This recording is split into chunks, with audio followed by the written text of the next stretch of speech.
ভুতুরে ভোটার চিহ্নিত করতে যখন পথে নেমেছে তৃণমূল, ঠিক তখনই দেখা গেল তৃণমূল কাউন্সিলরের নাম দুটি আলাদা আলাদা পৌরসভায়, রানাঘাট এবং চাকদা পৌরসভার দুটি জায়গায় ভোটার লিস্টে নাম রয়েছে তৃণমূল কাউন্সিলরের। ঘটনা প্রকাশ্যে আসতেই শুরু হয়েছে রাজনৈতিক তরজা। বিরোধীদের দাবি অবিলম্বে ওই কাউন্সিলরের পদ বাতিল করতে হবে। চাকদহ পৌরসভার অন্তর্গত 2 নম্বর ওয়ার্ডের কাউন্সিলর সত্যজিৎ বিশ্বাস ওরফে সাধন, তার চাকদা পৌরসভার 2 নম্বর ওয়ার্ডের ভোটার লিস্টে নাম রয়েছে। অন্যদিকে দেখা যাচ্ছে বিগত 10 বছর ধরে রানাঘাট পৌরসভার 10 নম্বর ওয়ার্ডের ভোটার লিস্টে পরিবার সহ নাম রয়েছে 10 বছর ধরে। সেই ঘটনা প্রকাশ্যে আসতেই শুরু হয়েছে রাজনৈতিক চর্চা। প্রশ্ন উঠছে, কি করে একজন ব্যক্তির নাম দুটি পৌরসভায় বিগত 10 বছর ধরে রয়ে গেল, তাও আবার কাউন্সিলরের মতো একজন প্রভাবশালী ব্যক্তি। এরপরই শুরু হয়েছে বিভিন্ন মহল থেকে বিভিন্ন মতামত। এই ঘটনায় সত্যজিৎ বিশ্বাস ওরফে সাধন বিশ্বাসের সঙ্গে একাধিকবার যোগাযোগের চেষ্টা করা হলেও তার প্রতিক্রিয়া এখনো পর্যন্ত পাওয়া যায়নি।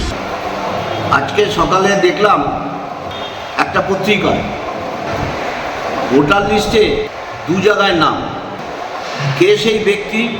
আমাদের চাকদা পৌরসভা এলাকার কাউন্সিলর, চাকদা পৌর বোর্ডের কাউন্সিলর সত্যজিৎ বিশ্বাস ওরফে সাধন বিশ্বাস।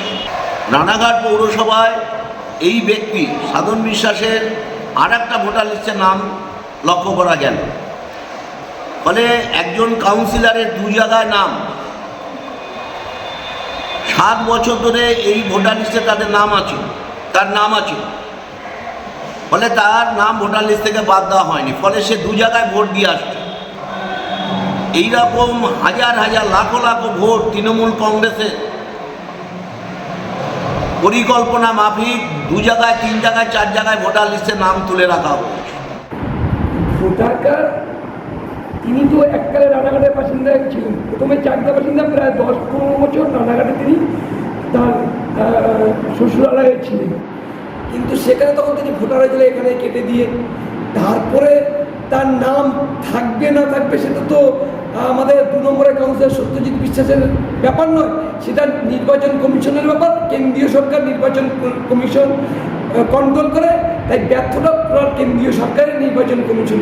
এখানে সাধারণ বিশ্বাসের দোষ আমি দেখছি না। এটা তো শুধু 10 নম্বর ওয়ার্ডের যে ঘটনাটা বলছিল ওটা কোনো বিচ্ছিন্ন ঘটনা নয়।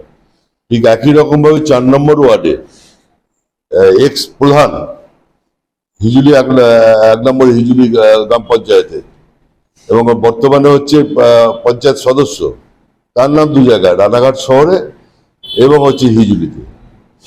খুব স্বাভাবিকভাবে এরকম প্রচুর আছে। ভুতুরে ভোটার ধরতে গিয়ে এখন আসলটাই ফাঁস হয়ে যাচ্ছে যে ভুতুরে ভোটার কারা। এই সমস্ত লোকগুলোই তো ভোট দিত, দিয়ে টিএমসিকে জেতাতো।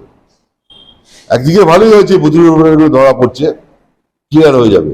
আমরা চাই স্বচ্ছভাবে ভোট হোক, যারা জেনুইন ভোটার তারা ভোট দিক। ওই জেনুইন ভোটার যদি ভোট দেয় তাহলে নিশ্চিতভাবে এবারে 2026 সালে আমাদের বর্তমানে যে শাসক দল তাদের বিদায় হবে। 2 জায়গায় নাম থাকাটা বাঞ্ছনীয় নয়। এরকম ঘটনা তো আমাদের চোখে প্রায় আসছে। আমরা কদিন আগে দেখেছি যে বিজেপির পশ্চিমবঙ্গের সভাপতি সুগন্ধ মজুমদারের নাম 3 জায়গায় রয়েছে। এটা নির্বাচন কমিশনের ভুল এবং ব্যর্থতাই বলবো। আমরা দেখছি যে সত্যজিৎ বিশ্বাসের নাম রয়ে গেছে এখানে। আমরা যে লিস্ট করেছি ডিভিশনে, তার জন্য সত্যজিৎ বিশ্বাসের নাম আমরা দিয়েছি।